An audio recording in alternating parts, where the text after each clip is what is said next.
இதுவுமே எனக்கு தெரியாது. எனக்கு மேலே இருக்கக்கூடிய தலைவர்கள் என்னை வந்து வழி நடத்தினாங்க, அவங்க என்னை கைட் பண்ணாங்க. அவங்க என்ன சொன்னாங்களோ என்ன சொல்கிறாங்களோ அதை வந்து தொடர்ந்து செஞ்சுக்கிட்டு வந்தேன்.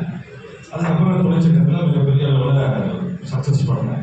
இன்னைக்கு அதே மாதிரி தான் இன்னைக்கு தம்பி பாலா அவர்கள் வந்து ரொம்ப சிறப்பாக அற்புதமாக ஒரு விஷயமும் கேட்பார். ஏன்னா இந்த மாதிரி என்ன பண்ணணும்னு கேட்பாரு. அதுக்கு உண்டான தீர்வுகளை நான் வந்து தொலைபேசியில் சொல்லுவேன். அதை வந்து கேட்டுக்கிட்டு நீங்கள் வந்து சிறப்பாக பண்ணிட்டு இருக்காரு. உண்மையிலே அவர் வந்து மனதார தம்பி அவர்களை வந்து என் சார்பாகவும் தொழிற்சங்கத்தின் பேரவை சார்பாகவும் உங்களுக்கு சார்பாகவும் வாழ்த்துறேன்.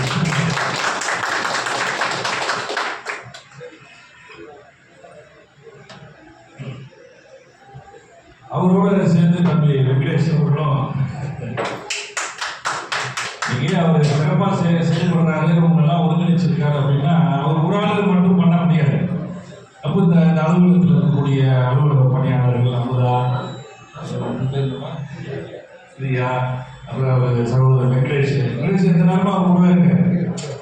அவர்களுக்கும் பல்வேறு பணிகள் இருக்கும். அதெல்லாம் விட்டுட்டு சரி நம்ம வந்து தொழிலாளர்கள் தொழிற்சங்கத்துக்காக நம்ம வந்து ஏதாவது செய்யணும் அப்படின்ற ஒரு வெளியில நீங்கள் வந்து இன்னைக்கு குறைந்த காலத்தில் ஒரு ஆஃபீஸ் போட்டு உங்களால் ஒருங்கிணைச்சு இது பண்ணியிருக்காங்கன்னா தம்பி பாலாவோட உழைப்பும் அவருடைய டீம் மெம்பர்ஸ் எல்லாருடைய உழைப்பு தான் அதனுடைய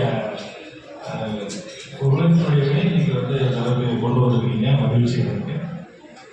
அது மாதிரி கட்டுமான தொழிலாளர்கள் நீங்களாம் நினைக்கலாம், அதாவது வந்து ஒரு சில இடதுசாரி கட்சியில் இருக்கக்கூடிய தொழிற்சங்க தலைவர்கள் என்ன சொல்லுவாங்கன்னா, நீங்கள் ஏன் நலவாரி அட்டெல்லாம் வாங்கிருக்கீங்க, நீங்கள் ஏன் உங்கள் சலுகைகள் ஏன் கேட்க மாட்டேங்கிறீங்க, நலவாரி அட்டையை நீங்கள் வாங்கிக்கிறீங்க, உங்கள் சலுகையாக உங்களுக்கு உண்டான சலுகைகளை நீங்கள் ஏன் போய் கேட்கல அப்படின்னு சொல்லி ரொம்ப கடுமையாக கண்டித்து பேசுவாங்க தொழிலாளர்கள். நான் அப்படி பேச மாட்டேன். ஏன் அப்படின்னா, அதாவது ஒரு நலவாரி அட்டை இப்போ வச்சிருக்காரு அப்படின்னா இந்த அட்டையை எடுத்துட்டு அங்கே போனால் இந்த சலுகைகள் அவர் கிடைக்கிறது தெரியும். அவருடைய பணி சுமை, கால சூழ்நிலை, அதனால உங்களால் போக முடியாது. கரெக்டுங்களா? பல்வேறு சூழ்நிலை இருப்பீங்க. ஒரு மேஸ்திரி இருக்கீங்கன்னா சனிக்கிழமை சம்பளம் கொடுக்கணும், எங்கே வேலை செய்யறீங்களா அந்த ஹவுஸ் ஓனர் பேமெண்ட் கொடுக்க மாட்டார் உங்களுக்கு. அப்போ அந்த பணத்தை ரெடி பண்ணுறதுக்கு சனிக்கிழமை வெளிக்கிழமை வியாழக்கிழமை ஓட ஆரம்பிச்சிருவீங்க. சனிக்கிழமை சம்பளம் கொடுக்கணுமே. அப்போ அந்த மாதிரி பணிச்சுமையில் இருக்கிற சூழ்நிலை காரணமாக உங்களால் வந்து நீங்கள் வந்து நலவாரி அலுவலகத்துக்கு போயிட்டு நீங்கள் வந்து உங்கள் சலுகைகளை உங்களுக்கு கிடைக்கக்கூடிய சலுகைகளை வாங்கக்கூடிய நேரங்கள் வந்து உங்கள்கிட்ட இருக்காது. அப்போ அதனால நீங்கள் என்ன பண்ணுறீங்கன்னா விட்டுறீங்க, சலுகைகளை வாங்குறத விட்டுறீங்க. ஆனால் இது வந்து நார்த்தில் நம்ம மாநிலத்தை தவிர்த்து மற்ற மாநிலங்களில் பார்த்தீங்கன்னா ஒரு 100 ரூபா அவனுக்கு வந்து சலுகை கிடைக்குன்னா அதை ஃபைட் பண்ணி 10 நாள் நிறைய நடந்து வாங்கிடுவான். நாட்டில் இருக்கக்கூடிய தொழிலாளர்கள் வந்து விட மாட்டாங்க. ஏன் தொழிலாளர் நலவாரி அலுவலகம்னு சொல்லி நாடு முழுவதும் இருக்குது. ஒரு மாவட்டத்துக்கு இருக்குது. எங்கே இருக்குது இந்த மாவட்டத்துக்கு? இல்லை ஆஃபீஸ் நலவாரி ஆஃபீஸ்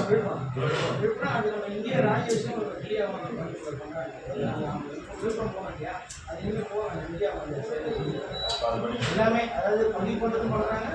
ப்ளஸ் அவங்களுக்கு தேவையானது என்ன பெனிஃபிட் ஒரு மாநிலத்திலையும் பார்த்தீங்கன்னா ஒரு அந்த மாநிலத்துக்கு ஒரு ஹெட் ஆஃபீஸ் ஒன்று இருக்கும். தமிழ்நாடுனா சென்னையில் இருக்கும். தொழிலாளர் நலவாரி அலுவலகம் ஹெட் ஆஃபீஸ் வந்து சென்னையில் மவுண்ட் ரோட்டில் டிஎம்எஸ் தெரியுமா, கிராமத்தில் இருப்பாங்க. டிஎம்எஸ் கரெக்டாக போயிருக்கீங்களாங்க? போயிருக்கீங்க போய் பாருங்க, அதெல்லாம் பார்க்கணும். அப்போ இந்த மாநிலத்தினுடைய தலைமை அலுவலகமாக அங்கே இருக்குது. அது மாதிரி ஒரு மாவட்டத்துக்கும் தொழிலாளர் நலவாரி அலுவலகம் வந்து எல்லா மாவட்டத்திலும் செயல்பட்டு வரும். இது வந்து இந்த மெத்தட் வந்து எல்லா மாநிலத்திலையும் இருக்கு. எல்லா மாநிலத்திலையும் ஒரு தலைமை அலுவலகம் இருக்கும். மாநிலத்துக்கு ஒரு தலைமை அலுவலகம், அந்தந்த மாவட்டத்தில் மாவட்ட அலுவலகம். அந்த அலுவலகம் மூலியமாக தான் தொழிலாளர்களுக்கு வந்து இந்த அவங்களுடைய பயன்படக்கூடிய அந்த சலுகை தொகைகள்லாம் கொடுக்கறது இதெல்லாம் வந்து அந்த அலுவலகம் தான் அதை பார்க்குறது. அப்படி செயல்படக்கூடிய நாடு முழுவதும் செயல்படக்கூடிய தொழிலாளர் நலவாரி அலுவலகத்தில் அதிகப்படியான பணம் குவிஞ்சிருக்கக்கூடிய மாநிலம் எதுன்னு கேட்டீங்கன்னா தமிழ்நாடு. தமிழ்நாட்டில் இருக்கக்கூடிய நலவாரி அலுவலகத்தில் மட்டும் கோடிக்கணக்கான பணம் வந்து குவிஞ்சு அப்படியே இருக்கு. நம்ம நாடு என்ன செய்யுதுன்னா, நலவாரியத்தில் வந்து தொழிலாளர்கள் கொடுக்கக்கூடிய பணங்கள் எல்லாமே வந்து மத்திய அரசு ஒரு தொகையை போடும், மாநில அரசு ஒரு தொகையை போடும். அது புரியுதுங்களா? அப்போ இப்படி வந்து மத்திய அரசும் மாநில அரசும் சேர்ந்து ஒரு தொகையை உருவாக்கி அந்த தொகையை தொழிலாளர்களுக்கு பயன்படுற மாதிரி கொடுப்பாங்க. அப்படி கொடுக்கக்கூடிய தொகை வந்து அதிகமாக இருக்கக்கூடிய மாநிலம் தமிழ்நாடு. எதனால தமிழ்நாட்டில் அதிகமாக இருக்குது? மோடி தமிழ்நாடு பிடிச்சிட்டு கொடுத்துட்டாரா? மக்கள் வந்து யாராவது பயன்படல, அது விழிப்புணர்வு இல்லாதனால அந்த பணம் பயன் பண்ண முடியாம அப்படியே கிடைக்கும். நம்ம இந்திய அரசுக்கு வந்து தமிழ் தொழிலாளர்கள் வந்து பிடிச்சி போய் உங்களுக்காக நிறைய தொகை கொடுத்துருக்காங்களா? எதனால உங்களுக்கு நிறைய தொகை இருக்குது சொல்லுங்க. என்ன காரணம் இருக்கா? யாரும் பயனடையல, யாரும் போய் வாங்கல. விழுப்புரம் மாவட்டத்துக்கு 2200 வீடு வந்திருக்கு. ஆனா 200 பேருக்கும் ஒண்ணு வீடு வாங்குறாங்க 4 லட்சம் இலவச. என்னன்னு கேட்டீங்கன்னா என்ன ஒரு பிரச்சனை அப்படின்னா தமிழ்நாடை பொறுத்தவரை எதுவுமே எளிதாக கிடைக்கும். உடனே கொடுத்துடணும். இப்போ நீ வந்து நீங்கள் போய் நாளைக்கு வாங்க, நீ உன்னுடைய கார்டு வந்து காலாவதி ஆயிடுச்சு, அதை வந்து இன்னும் ரினியூல் பண்ணு, நீங்கள் வந்து இந்த ஒரு கார்டில் கொண்டு வரல, இந்த பக்கம் எடுத்துட்டு வா அப்படின்னு சொன்னாங்கன்னா அதோட போகிறதில்ல. இது வந்து நாட்டில் என்ன பண்ணுவாங்கன்னா நீங்கள் 10 வாட்டி அந்த அதிகாரி அலைய விட்டாலும் 10 வாட்டி அலைஞ்சு அவனுக்கு கிடைக்க வேண்டிய அந்த பணத்தை வாங்கிடுவோம். அப்போ நீங்கள் என்னன்னா எதுவுமே எளிதாக கிடைக்கின்ற சிந்தனை தமிழ்நாட்டில் அதிகமாக இருக்கு. நான் என்னோட அனுபவத்தில் சொல்றேன். தமிழ்நாட்டில் இருக்கிற தொழிலாளர்கள் வந்து ரிஸ்க் இருக்கிறது இருக்கிறாங்க. இருந்து அங்கே போயிட்டு நம்ம அங்கே போய் நின்றுட்டு இதை கூட அதை கொண்டுன்றா எதுக்கு நம்ம வந்து போகணும்னு சொல்லி நீங்கள் விட்டுறீங்க. அது என்ன ஆகுதுன்னா அந்த பணம் வந்து எக்கச்சக்க கோடிக்கணக்கில் பணம் வந்து தேங்கிடுது, குமிஞ்சிருது.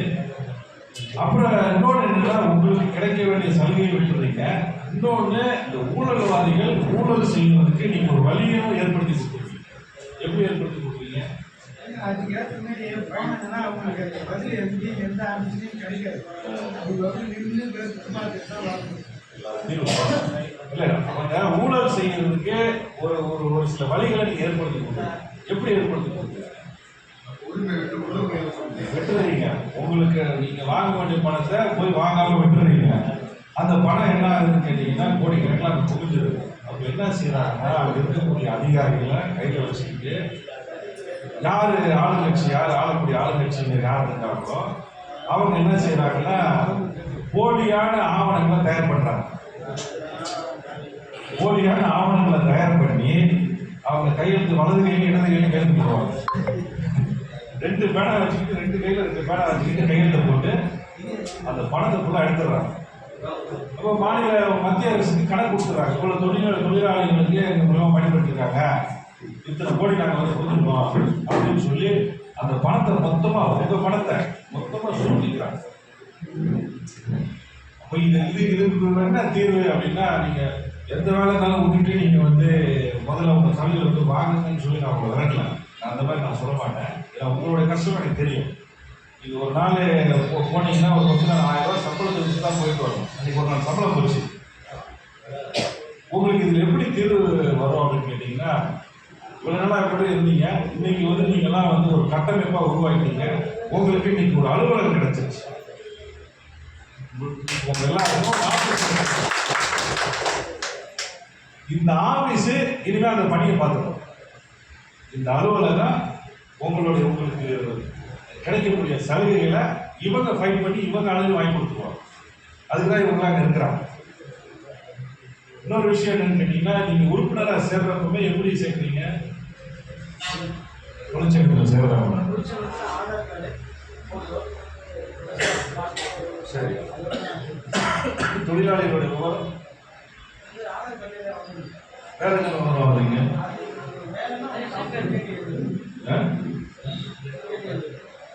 இல்லை, அது ஒரு பக்கம். அது வந்து அந்த தொழிலாளி இப்போ இருக்காருன்னா ஆனந்தன் இருக்காங்க, ஆனந்தனுடைய பேரு அதை வாங்கிக்கிறீங்க, அவரோட ஆதார் கார்டை வாங்கிக்கிறீங்க. வேற என்ன வாங்குறீங்க? அவருக்கு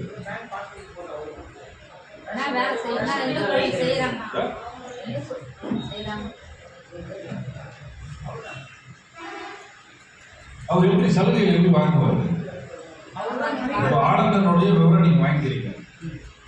இப்போ ஆனந்தன் வந்து கட்டுமான தொழிலாளி அப்படின்னா அவருடைய பையன் வந்து 10th பாஸ் பண்ணிட்டான் அப்படின்னா ஒரு தொழிற்கல்வியில் போய் ஒரு சேர்க்கணும் அப்படின்னா அதுக்கு 20,000 கொடுக்குறாங்க இல்லையா? அது எப்படி நீங்க உங்களுக்கு அந்த டீட்டெயில் எப்படி தெரியும்? பதிவு பண்ணும்போது பார்த்தீங்கன்னா ரேஷன் கார்டுல இருந்து ஃபுல் டேட்டா எடுத்துருவோம். அதான் கேட்குறேன். பிரகாஷ் இருக்காங்கன்னா அவர் வயசு என்ன ஆகுது, அவர் என்ன படிக்கிறாரு, டேட்டா எடுத்துருவோம். நாங்கள் வந்து சிஸ்டத்தில் வச்சுக்குவோம். அந்த டைம் வரும்போது இங்கேருந்து ஃபோன் பண்ணி சொல்லுவோம். அது சொல்கிறோமோ இல்லையோ அவங்களுக்கு எஜுகேட் பண்ணி அனுப்பிச்சிடுவோம். இந்த மாதிரி உங்களுக்கு பிள்ளைங்க பாலாவது பாஸ் பண்ணணும்னா அதுக்கு என்ன பணம் கொடுக்கணும் அதை வந்து இங்கே வந்து பண்ணிடுவோம். அது மட்டும் இல்லாமல் இப்போ இங்கே தொழிற்சங்கத்தில் இருக்கிற கிராஜுவேட் ஏதாவது வராங்கன்னா 25,000 கொடுக்குறாங்க. அது என்ன நம்ம இலவசமாகவே இங்கே பண்ணி கொடுத்துருங்க. தொழிற்சங்கங்களுக்கு மட்டும் இலவசமாக பண்ணி கரெக்ட் அப்படிதான் பண்ணணும். நீங்கள் ஒரு தொழிலாளி நீங்கள் வந்து உங்களை உறுப்பினராக அந்த சங்கத்தில் இணைச்சிக்கிறீங்க அப்படின்னா உங்கள் முழு விவரத்தை கொடுத்துடணும். உங்கள் ஃபேமிலியில் வந்து ஃபேமிலி மெம்பர்ஸ் எத்தனை பசங்க, அவங்களுக்கு வயது என்ன, அவங்க ஆதாரம்லாம் வாங்கிக்கிறீங்களா? இல்லை, அது ஆட்டோமேட்டிக்காக அந்த ration card full data collect பண்ணிக்கலாம். இப்போ இருக்காரு முருகன் பக்கம் இருக்காங்க, அவர்கிட்ட நம்ம ஆதார் கார்டு பேங்க் பாஸ்புக் வாங்கிட்டோம்னா ரேஷன் கார்டை ஒரு சிஸ்டம் எடுத்துக்கிறோம். அப்போ அதில் டேட்டா நீங்கள் என்ன செய்றீங்கன்னா அவங்களுடைய ஒரு தொழிலாளி வந்து சங்கத்தில் உறுப்பினராக வராங்கன்னா அந்த குடும்பத்தில் இருக்கிற எல்லாருடைய ஆதார் கார்டு கலெக்ட் பண்ணுங்க. ஃபுல் டீட்டெயில் வாங்கிடுங்க. அவருக்கு எத்தனை பசங்க, என்ன படிக்கிறாங்க, என்ன ஏஜ் அப்படின்ற மொத்த விவரத்தையும் வாங்கி சிஸ்டத்தில் வந்து நீங்கள் வந்து ஏற்றி வச்சுக்கணும். இப்போ அவர் ஆனந்தனுடைய பையன் ஒரு சேர்றப்போ அவர் பையன் 8வது படிக்கிறான் அப்படின்னா கரெக்டாக வந்து 10வது படித்து பாஸ் பண்ணுற டைமில் நீங்கள் சிஸ்டத்தில் பார்த்து நீங்கள் இம்ப்ளிமெண்ட் பண்ணிடணும். ஏன்னா அவர் மறந்துடுவார். அவர் வந்து இருக்கிற பணிச்சுமைகளில் பொருளாதார வெரி குட். அதை நீங்கள் தான் வந்து ஞாபகப்படுத்தணும். இந்த மாதிரிங்க நீங்கள் வந்து தொழிற்சங்கத்தில் சேர்றப்போ உங்கள் பையன் வந்து 8வது படிச்சுக்கிட்டு இருந்தா இன்னைக்கு நீங்கள் வந்து சேர்ந்து 2-3 வருஷம் ஆயிடுச்சு, உங்கள் பையன் நீங்கள் எடுத்து பாஸ் பண்ணியிருப்பா இல்லையா, அம்மா பாஸ் பண்ணிட்டா, அவருக்கு வந்து தொழில் நீங்கள் சேர்ந்தீங்கன்னா இந்த மாதிரி சலுகைலாம் இருக்குது, நலவாரியத்துலேருந்து வாங்கி தரா வாங்கன்னு சொல்லி கூட நாங்கள் 4 லட்ச ரூபாய் இலவச ஒரு 6 பேருக்கு தான் சொல்லி தான் வாங்கிக்கிறோம்.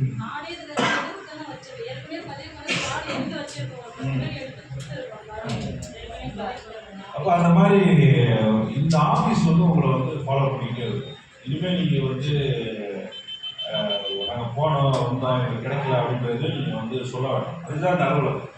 இந்த அலுவலக பணியை சரியான முறைப்படி எந்த தொழிற்சங்கமும் செய்யறது செய்யாதனுடைய விளைவு தொழிலாளிகள்லாம் வெக்ஸ் ஆகிடுறாங்க.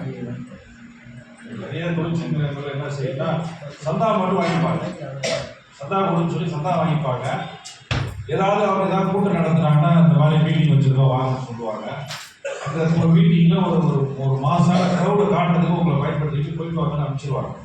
மற்றபடி உங்களுடைய முழு விவரத்தை எடுத்து உங்களுக்கு உண்டான சலுகைகளை வாங்கி கொடுக்கணும், உங்களை வந்து நலவாரியத்தின் மூலிமா ஒரு பயனாளியை ஆக்கணுன்ற ஒரு சேவை வந்து எந்த சங்கமும் நீங்கள் வந்து ப்ராப்பராக செய்யுது. கட்டுமான தொழிலாளர்களை பொறுத்தவரை மிகவும் ஆபத்தான பணிகளை மேற்கொள்ளக்கூடியது நீங்கள் தான்.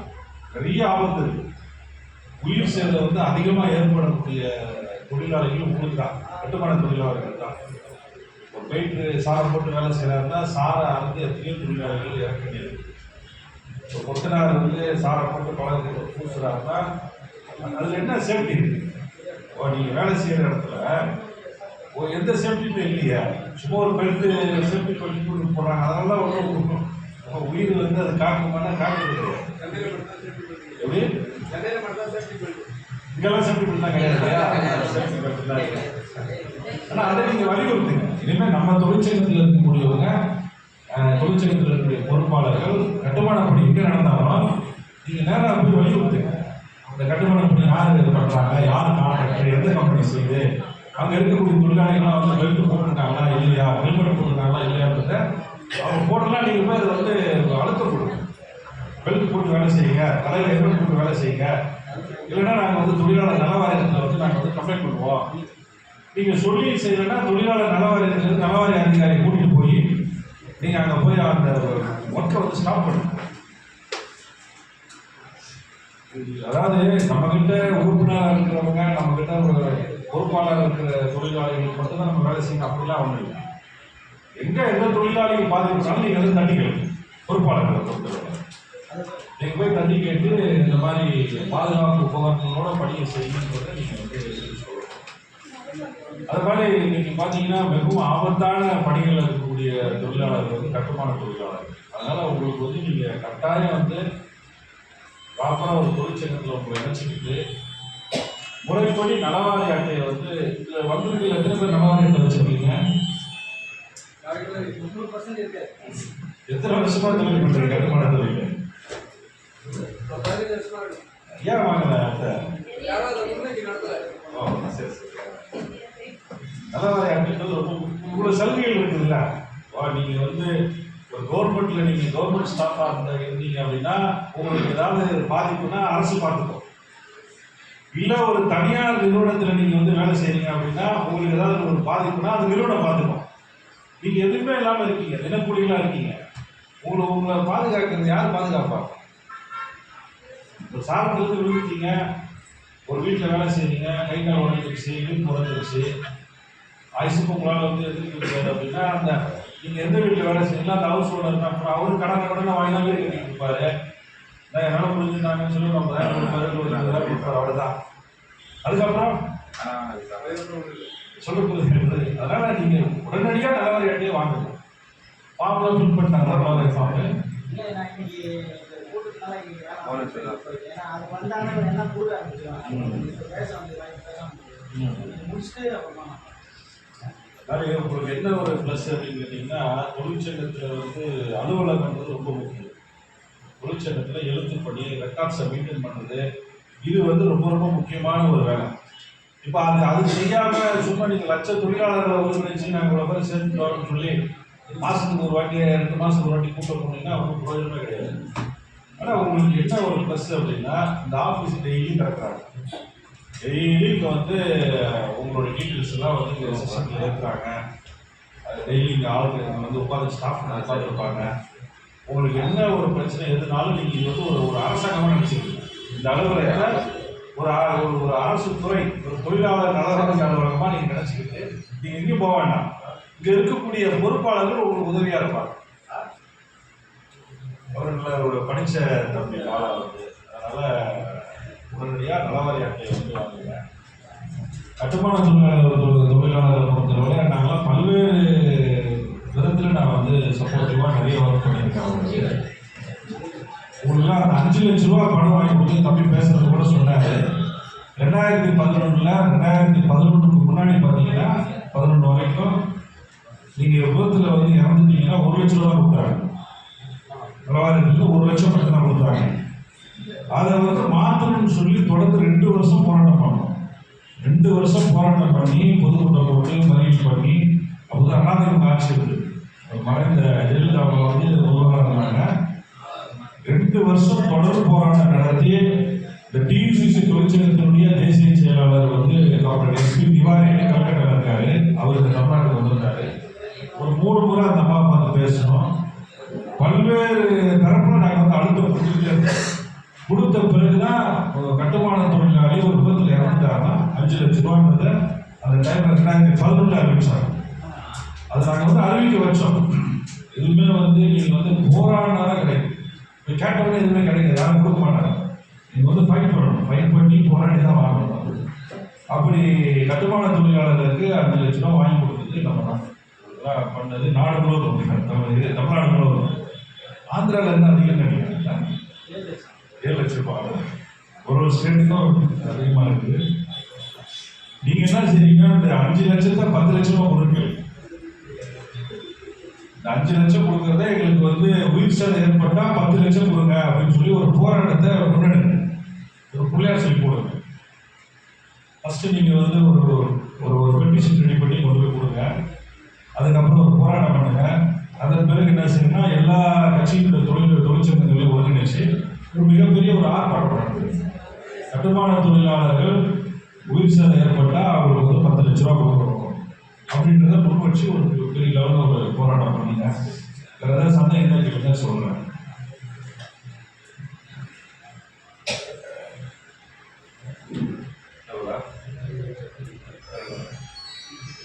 வேறு ஏதாவது தொழிற்சங்கத்தை குறித்து ஏதாவது சந்தேகம் இருந்தால் டாக்டர் ஆனந்தராமன் கேட்கலாம்.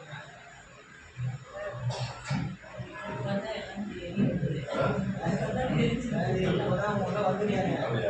அவங்க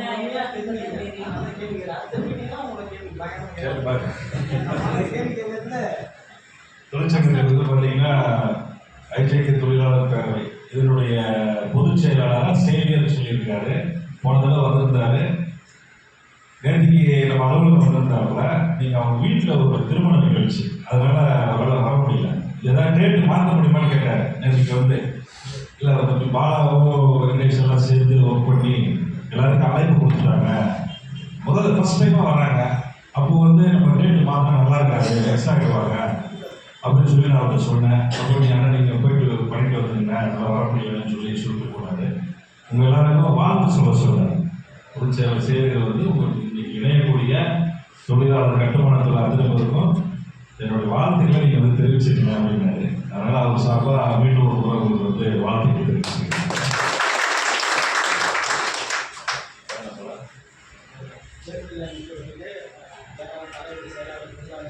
என்ன பதிவு அவங்க எல்லாரையும் அது எல்லாரையும் கலந்து ஆலோசித்து அவர் தேதி தேதி 2000 வரும். வேற ஒரு மண்டபத்தில் தான் அப்படி ஓப்பன் ஆகுது எப்படின்னு நம்ம உங்களுக்குள்ள இருக்க பொறுப்பாளர்கள் உங்களுக்குள்ள இப்போ வந்து இரும்பு கடை அவங்களுக்கு வந்து தலைவர் செயலாளர் பொருளாளர் சொல்லி அவங்களுக்கு போட்டுருக்கோம். அது மாதிரி நீங்கள் கட்டுமான தொழிற்சங்கம் இருக்கீங்கன்னா உங்களுக்கு தலைவர் செயலாளர் பொருளாளர் அது வந்து இரும்பு கடை வந்து தேர்தல் நடத்தி தான் பண்ணோம். அதே மாதிரி தேர்தல் முறைப்படி யாராவது நீங்கள் வந்து தலைவராக இருக்கணும், செயலாளராக இருக்கணும், பொருளாளராக இருக்கணும், யாராவது ஆசைப்படுறீங்களோ அது நீங்களாம் கொண்டு வந்து தேர்தலில் போட்டிடுங்க. அதன் பிரகாரம் உங்களுக்கு வந்து யார் வெற்றி பெறீங்களோ அவங்களுக்கு அந்த பொறுப்புகளை வழங்கி போகலாம். இன்னொன்று கேட்டிங்கன்னா அதாவது ஒரு சர்வீஸ் மனப்பான்மையோட சேவை மனப்பான்மையோட பொறுப்பாளர்களாக இருக்கும். சகிப்புத்தன்மையோட கட்டுமான தொழிலாளர்லாம் வந்து ஒரு மாத காலகட்டத்தில் மழையெல்லாம் பெஞ்சு அவங்களுக்கு ரொம்ப அவங்க வாழ்வாதாரம் ரொம்ப பாதிக்கப்பட்டது. அப்போ உங்கள் சைட்லேருந்து பல நிதிகள் ஏதாவது திரட்டி எங்களுக்காக ஏதாவது பண்ணிருக்காங்க?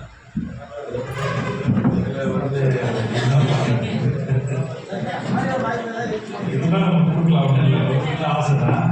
அந்த அளவுக்கு நிதி இருக்காது. ஒரு மாவட்டத்துக்கு இருந்தால் எல்லா மாவட்டங்களும் கேட்பாங்க. அந்த அளவுக்கு பொருளாதார சப்போஸ் இந்த பகுதியில் வந்து ஒரு மாத காலகட்டத்தில் மழை ரொம்ப பெஞ்சு ரொம்ப கடுமையாக பாதிப்பில் இருக்காங்க. அப்போ வந்து இது அரசாங்கத்தில் கோரிக்கை வச்சு இந்த மாவட்டத்துக்கு மட்டும் வாங்கி கொடுக்க முடியுமா?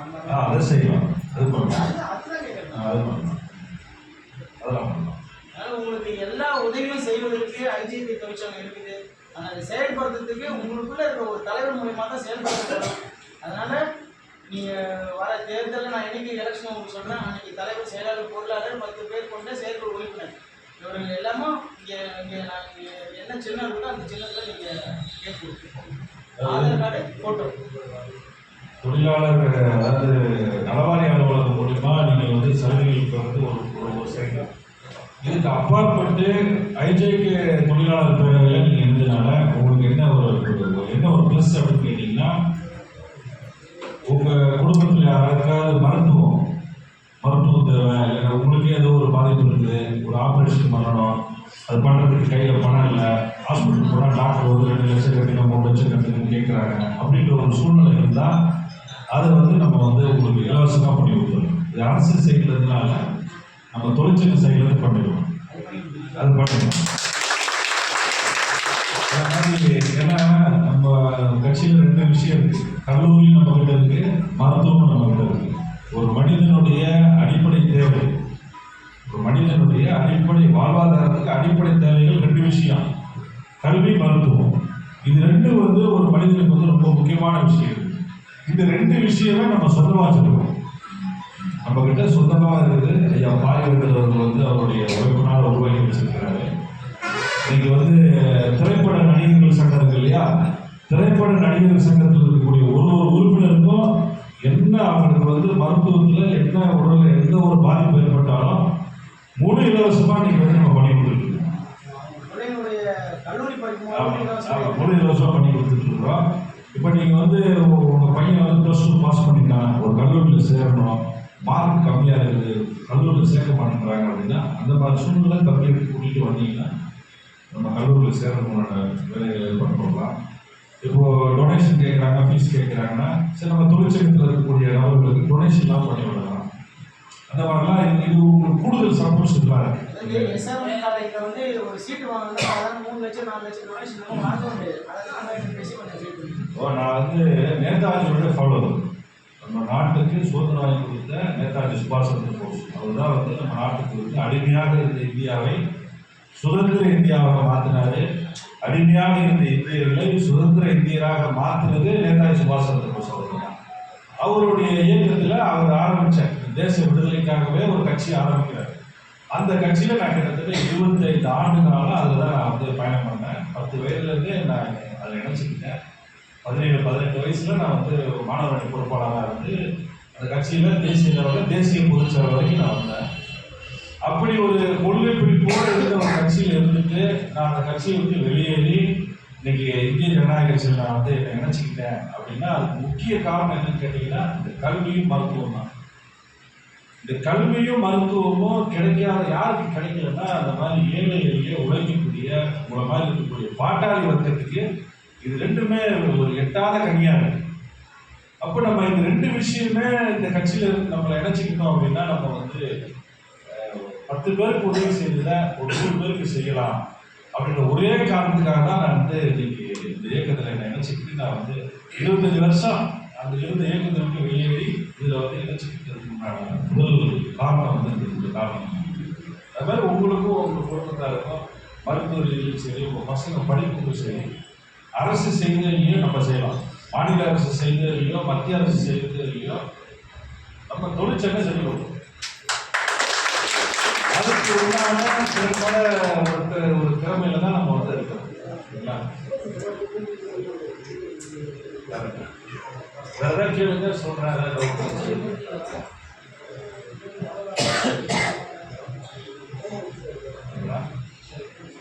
ரொம்ப சந்தோஷம்.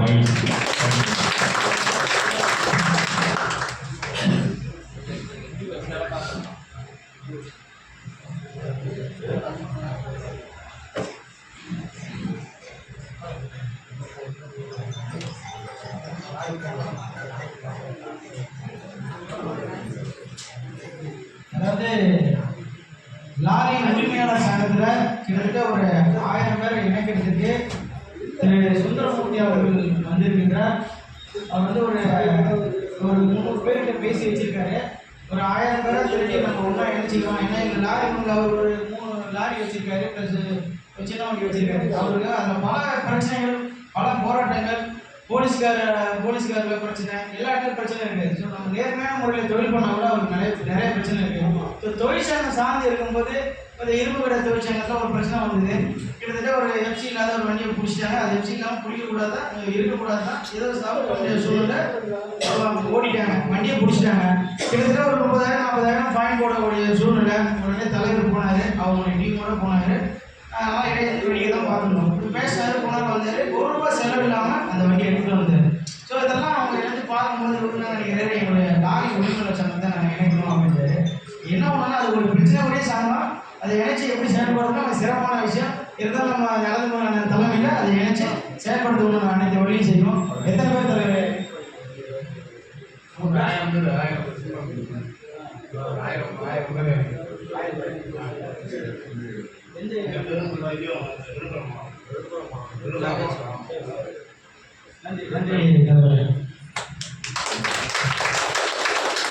பத்திரிகை போட்டு இருக்காங்க.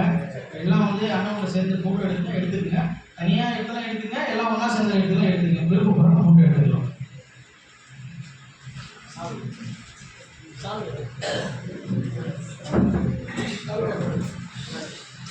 மாவட்ட இந்திய ஜனநாயக கட்சியுடைய மாவட்ட பொருளாதாரத்துறை ஏதூர் எஸ். முருகன் அவர்கள் அண்ணனுக்கு மரியாதை நிமித்தமாக சால்வை அணிவித்து மகிழ்ச்சி வெள்ளத்தில் ஆடும் காட்சி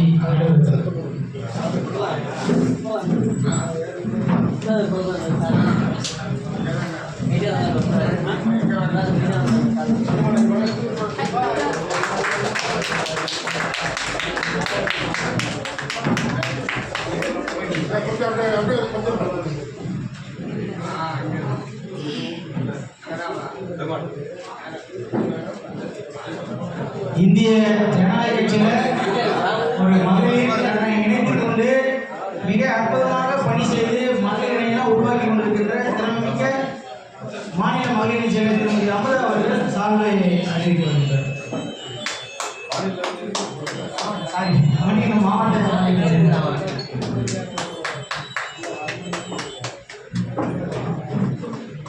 இரும்புக்கடை சங்கத்தினுடைய தலைவர் திரு சையத் சுலைமான் அவர்கள் டாக்டர் அனந்தபுரம் அவர்களுக்கு சார்பை அணிவித்து மகிழ்ச்சி வெள்ளத்தில் ஆட்டும் காட்சி.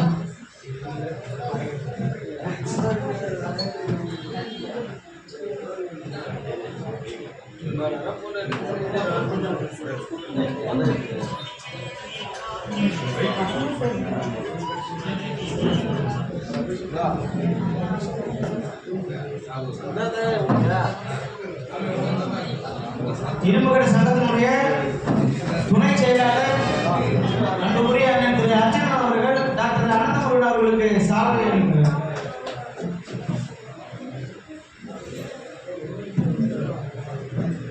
இரும்புகடை சங்கத்தினுடைய செயற்குழு உறுப்பினர் இந்திய ஜனநாயக கட்சியினுடைய துணைத் தலைவர் திரு வெங்கடேசன் அவர்கள் மாநில துணை செயலாளர் திருமதி உஷாகா அவர்களுக்கு சாதனை அளித்து மகிழ்ச்சி வெள்ளத்தில் ஆட்டும் காட்சி.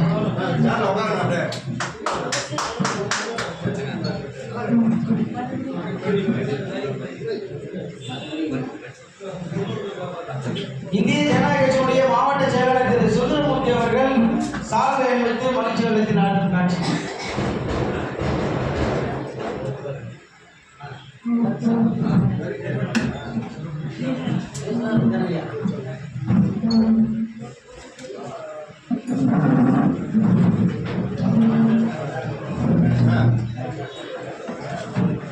கட்டிட தொழிற்சங்கத்தினுடைய சொரப்பட்டு கட்டிட மேஸ்திரி மற்றும் இந்திய ஜனநாயக கட்சியினுடைய கிளை தலைவராக இருந்த டாக்டர் ஆனந்தபுரம் அவர்களுக்கு மகிழ்ச்சி வெள்ளத்தில் ஆட்டும் காட்சி. தொழிற்சங்கத்தினுடைய விழுப்புரம் மாவட்ட செயலாளர் இளம் தளபதி என்று அழைக்கப்படும் திரு வீரராகவன் ஐயா அவர்கள் டாக்டர் அனந்தபுரம் அவர்களுக்கு மகிழ்ச்சி வெள்ளத்தில் ஆட்டும் காட்சி.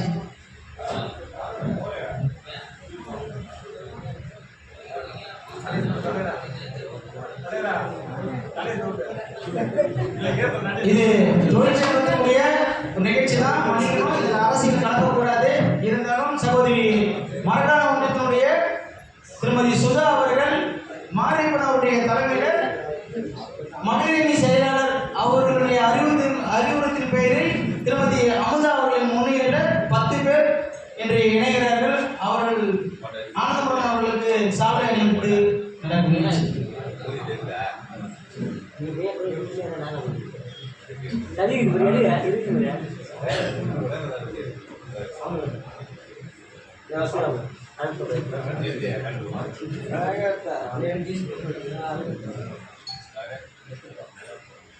டிஎம்கே கட்சியிலிருந்து முறிகேரை சார்ந்த ராஜசேகர் என்பவர் இந்திய ஜனநாயக கட்சியை இணைத்துக் கொள்வதற்காக சாதனை வருகிறது.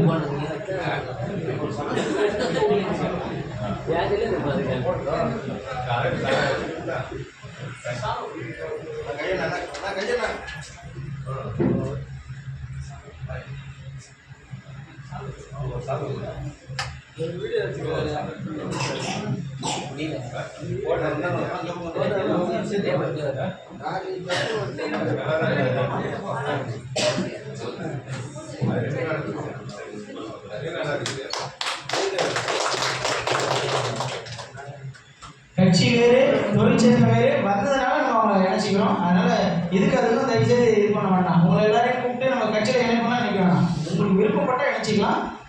முக்கியமாக உங்களை கூப்பிட்டதுக்காக தொழிற்சங்கம் பண்ணி தான் உங்களுக்கு தொழிற்சங்கத்தை என்ன செய்யணுமோ அதை செஞ்சு கொடுக்கும். திரு ராஜசேகர் அவர்கள் அண்ணனுக்கு சால்வை அளிக்கிறார்.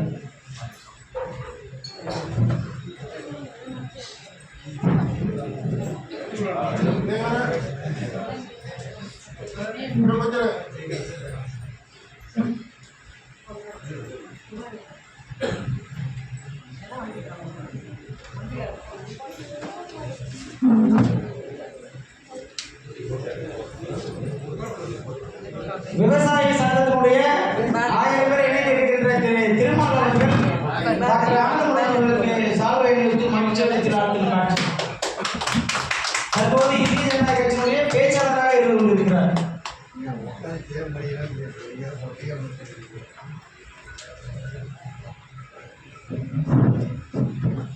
இலவசமாக இந்த கட்டிட தொழிலாளர்களுக்கு உங்கள் நலன் கருதி ஒரு வழக்கறிஞரை தொழிற்சங்கம் நியமித்திருக்கின்றது. அந்த கட்டிட தொழிலாளர்களுக்கு வழக்கறிஞர் அணி சார்பாக பெருமக்களுடைய மாரியப்பன் முழு மற்றசுடைய ஓனர் திரு மாரியப்ப அவர்கள் ஞானமோகன் அவர்களுக்கு சார்பை அணிவித்து மகிழ்ச்சி அளித்த காட்சி. உணவூர் ஒன்றிய தலைவர் திரு நெப்போலியன் அவர்கள் டாக்டர் ஆனந்தமோகன் அவர்களுக்கு சார்பை அணிவித்து மகிழ்ச்சி அளித்த காட்சி.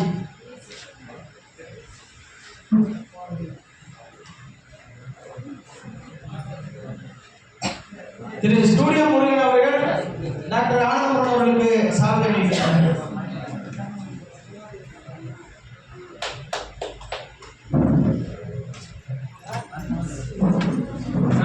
இரும்புக்கடை தொழிற்சங்கத்தினுடைய உறுப்பினர் மற்றும் இந்திய ஜனநாயக கட்சியுடைய இளைஞரணி துணை செயலாளர் திரு கோபி அவர்கள் சார்பு அளித்திருக்கிறார்கள்.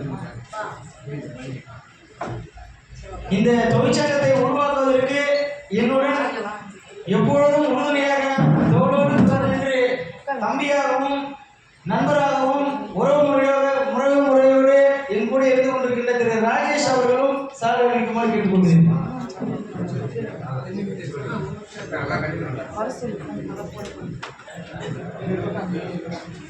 மற்றும் இந்த கட்டிட தொழிலாளர்கள் யாராவது விருப்பப்பட்டால் சார்பு அளிக்கலாம்.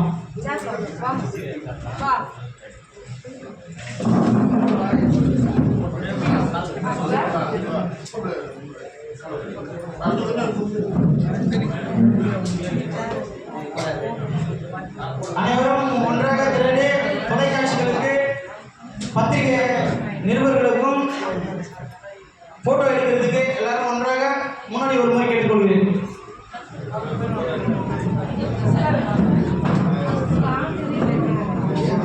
தம்பி அசோக் தான் இந்த சேரை ஒன்று ரிமூவ் பண்ண.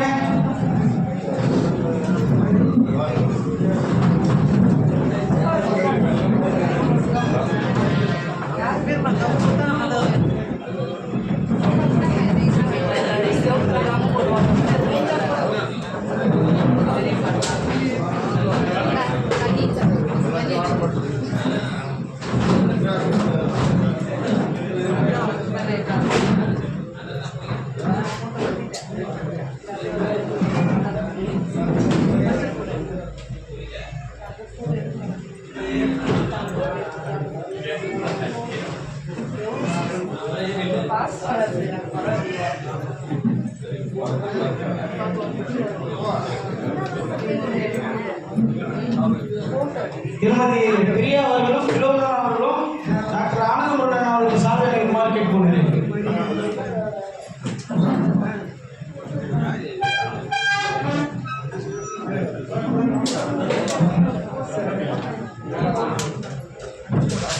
கட்டிட பேசிய திரு பூமிநாதன் அவர்கள் சார்பை அளிக்கிறார்.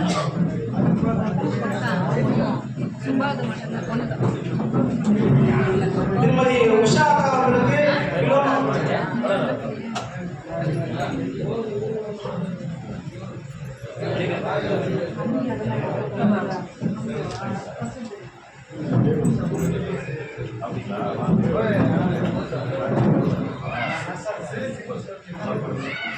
திருமதி பிலோமா அவர்கள்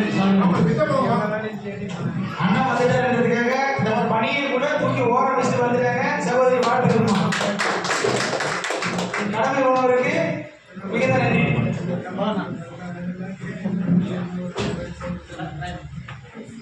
கட்டிட மேஸ்திரி விநாயகமூர்த்தி அண்ணா அவர்கள் சார்பில் இருக்கிறார். இரும்புக்கடை உறுப்பினர் திரு மஸ்தான் அவர்கள்